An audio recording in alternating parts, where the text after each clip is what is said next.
So the GTX 1070 is finally in my system, and I've finally gotten around to overclocking it and benchmarking it and everything. I'm sorry for the inconsistency videos. Like I said in previous ones, my hours at work have, if not tripled, quadrupled, and I've been working on virtual school, but that is finally done, so at least that gives me some kind of overhead.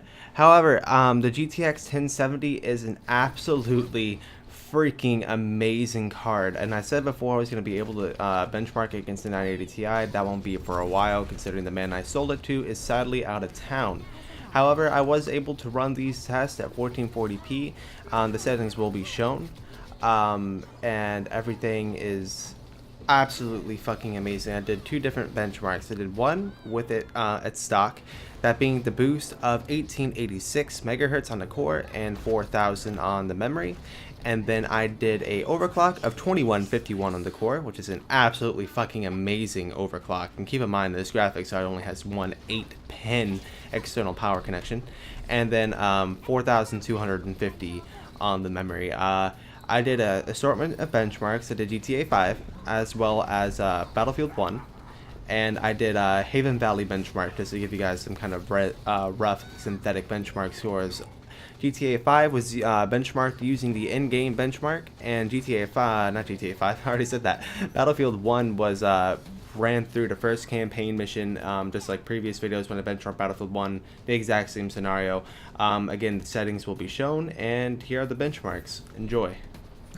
Alrighty, first up we do have GTA 5. Here are the settings that we used.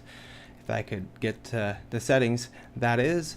Everything is pretty much high. I forgot to turn on an NVIDIA TXAA. I realized that through the second benchmark when I was doing the overclocked version, but for the sake of consistency, I kept it off, as you see towards the top.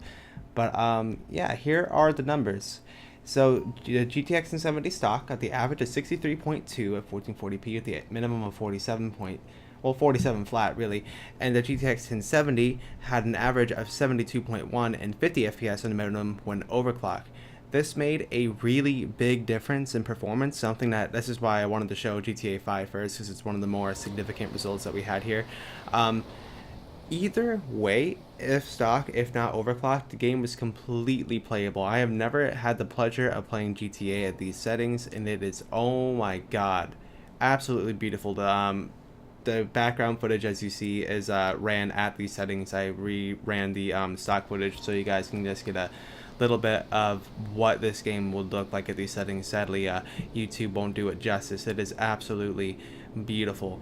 And even when, like, despite you see it going into the low 40s, not low 40s, the high 40s, even when playing, it's still incredibly smooth. At these settings and all the post-processing effects that this game does have in it, sure, if you're like in a really fast situation like online multiplayer, sure, that's going to be troublesome to say the least, but it is just absolutely beautiful. This game really shines on this kind of hardware setup. I would be getting more FPS, but for the sake of stability, I have the 5820K that I formerly overclocked to 4.5 gigahertz. But I started doing a little bit of research, and my VRMs are getting somewhere up in the middle 55 degrees Celsius or so, and I was trying to get some research done before I damage another ASRock board, because every ASRock Extreme 4 motherboard I've had in the past has failed, and I don't want this to do the same. So for now, no overclocking, and the temperatures are down in the low 40s until I can get that taken care of. In the cities and everything, this game looks absolutely amazing, completely fluid.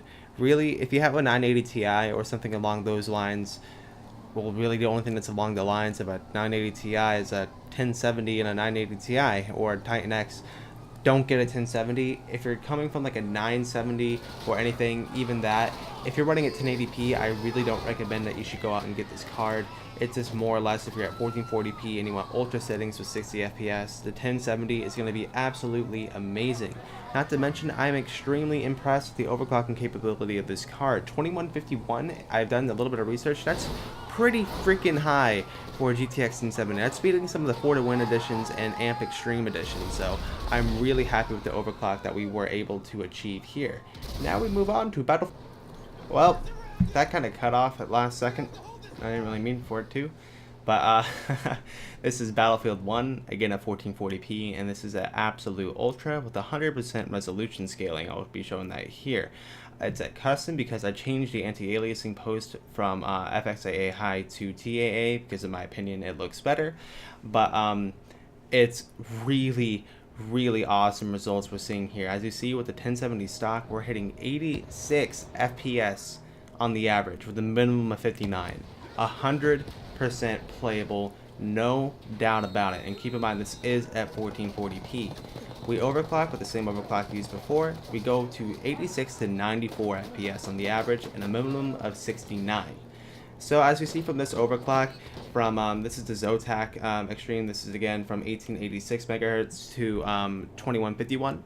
So that's really across the board a 10 FPS average gain.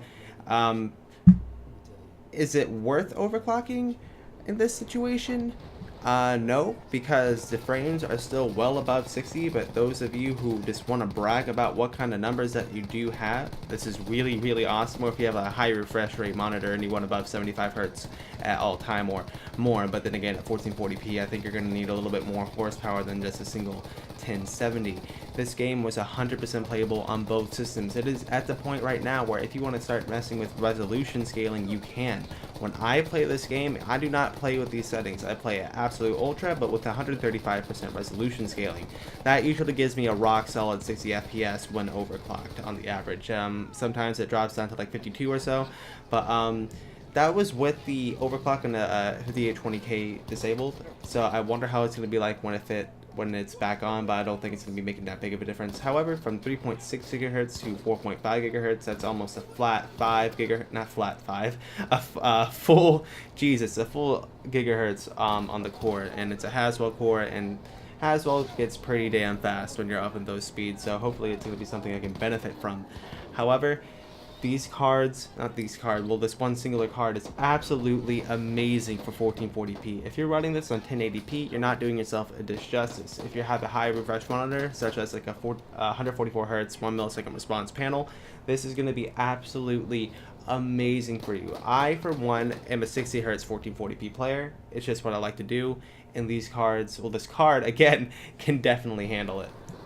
So I promised to show you guys some basic synthetic benchmarks. This is the Unigine Valley benchmark running at its fullest and maximum settings at 1440p, that being the Extreme HD with anti-aliasing enabled. As you see with the 1070 stock, 53.8 with a minimum of 21.2. With the overclock, we have 58.5 and 23.8 on the minimum. The minimum was when a scene changed, it wasn't like it was so hard for the graphics card to render that it could only get 23 frames a second. It was just a transition between scenes. As we see, we have a 2252 on the score for the stock overclock and the stock card, and 2449 with the overclock. This isn't exactly derivative of real-world performance as we saw before, but it's just something that you guys may be able to compare for yourselves directly and see how you guys could do. And undoubtedly this card can handle just about anything you do throw at it. It is an absolute amazing card. If you can find it anywhere underneath $400 or so, I got mine through a whole bunch of ways of flipping deals on Craigslist. But if you are considering the upgrade to a 1070, it is definitely worth it, unless you're coming from something that is similar in performance. But this is me signing off. I wanted to bring this video to you guys because I haven't brought you anything actually quality worthy in a while. So yeah, I'll see you all in the next one.